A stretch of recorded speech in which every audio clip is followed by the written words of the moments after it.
Olá, estudante! Tudo bem com você? Nessa videoaula vou falar sobre processador, memória principal, memória secundária e portas USB.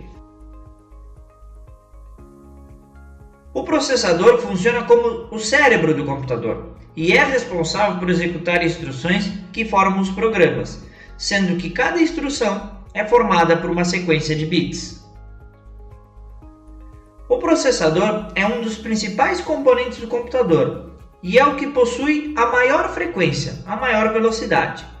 Apesar de não ser muito divulgado, o processador possui duas frequências, o clock interno e o clock externo. O clock interno é a velocidade de execução, quando as informações já estão no interior do processador. Já o clock externo é a velocidade de acesso à memória RAM. E isso é muito importante porque a maioria das informações que chegam ao processador vem através da memória RAM. Sendo assim, de nada adianta um clock interno altíssimo se o clock externo for baixo. Geralmente, os fabricantes divulgam o clock interno porque é o que tem maior frequência, mas a frequência do clock externo também é muito importante. O clock externo é conhecido como Front Side Bus, sigla FSB, que fisicamente pode ser definido como o conjunto de caminhos que ligam o processador à memória RAM e algumas outras partes da placa-mãe. É importante verificar o clock externo da placa-mãe e do processador. Caso o clock externo da placa-mãe seja menor que o do processador, a placa-mãe vai limitar o desempenho do processador e do computador como um todo. Não adianta se ter uma Ferrari que se possa andar a 200 km por hora se a estrada não permita passar dos 80 km por hora. No caso do nosso computador, a Ferrari é o processador e a estrada é o FSB da placa-mãe. As frequências interna e externa geralmente vêm escritas nos componentes e na embalagem, tanto no caso do processador quanto da placa-mãe. Na figura vocês podem ver aí o processador, aqui está escrita o clock interno, 2.83 GHz. Falei bastante em frequência, mas agora quero trazer a sua definição. A frequência pode ser definida como a quantidade de eventos em um determinado intervalo de tempo. A unidade mais utilizada para definir frequência é o Hertz, onde o intervalo de tempo é o segundo. Sendo assim, se um processador possui frequência de 100 Hz, significa que ele consegue fazer 100 tarefas por segundo. A frequência também é chamada de clock, e uma tarefa é chamada de ciclo de máquina. O computador trabalha com frequências muito altas, por isso se utilizam múltiplos juntamente da unidade de frequência. Por exemplo, megahertz, onde mega equivale a 1 milhão e gigahertz, onde giga equivale a 1 bilhão de hertz. Agora quero falar sobre os registradores. Durante o funcionamento, o processador precisa armazenar algumas informações por um curto espaço de tempo. Então, dentro do processador, há pequenos conjuntos de memória que são chamados de registradores. Os registradores são as memórias de maior velocidade em um computador. Arquitetura de 32 bits ou arquitetura de 64 bits. Já ouviu falar nisso? A arquitetura de 32 bits significa que, em um ciclo de máquina, o processador consegue ler até 32 bits. Já na arquitetura 64 bits, em um ciclo de máquina, o processador consegue ler até 64 bits. A arquitetura de 32 bits também é conhecida pela sigla x86 e a arquitetura 64 bits pela sigla x64. Atualmente existem ainda muitos programas em 32 bits por causa da compatibilidade, mas a arquitetura 64 bits pode trabalhar tanto com programas 32 bits quanto com programas 64 bits.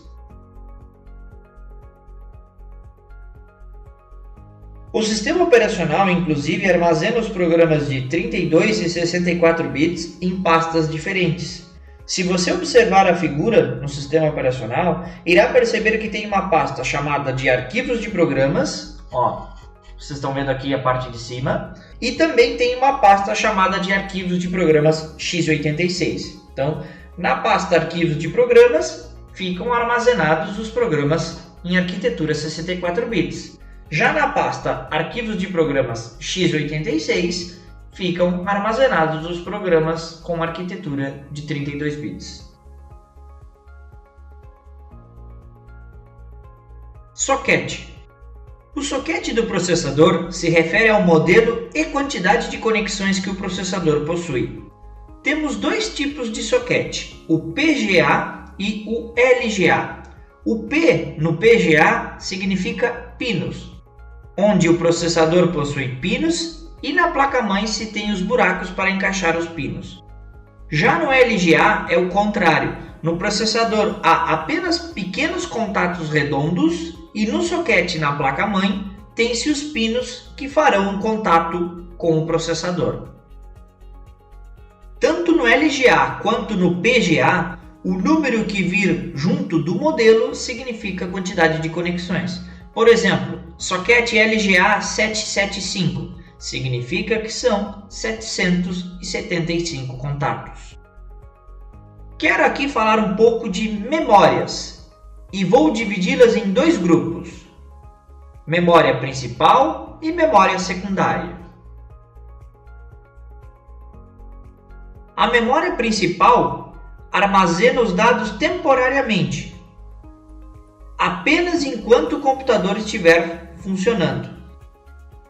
São memórias com altas frequências. A principal é a memória RAM. Já as memórias secundárias são permanentes e de grande capacidade de armazenamento, mas são lentas. O principal exemplo é o HD. A memória RAM é a principal memória do computador. Já o HD é uma memória secundária, permanente e de grande capacidade.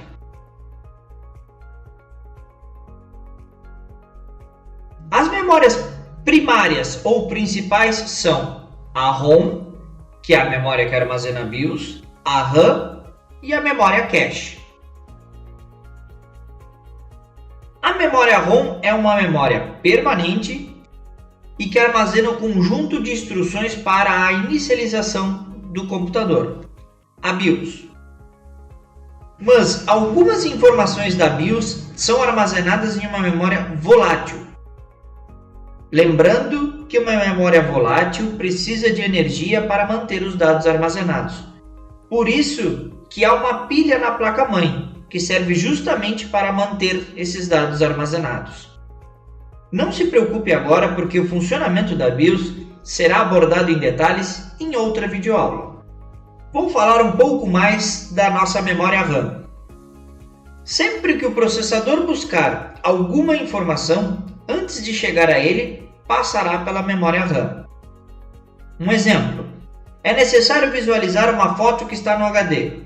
A foto do HD é armazenada na RAM e depois da RAM é encaminhada ao processador. Na sequência, o processador monta a imagem, manda de volta para a RAM e, por último, a foto é mostrada no monitor. As tecnologias da memória RAM. As memórias RAM são conhecidas pela tecnologia chamada de DDR, sigla do inglês que significa Double Data Rate e, traduzindo para o português, taxa dupla de transferência. Começou com a DDR ou DDR1 e atualmente está na DDR4.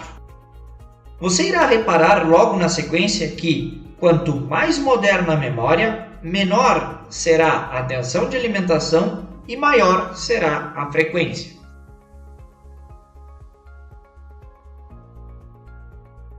Cada memória é chamada de módulo de memória ou de pente de memória. mas prefira chamar de módulo de memória, é mais técnico.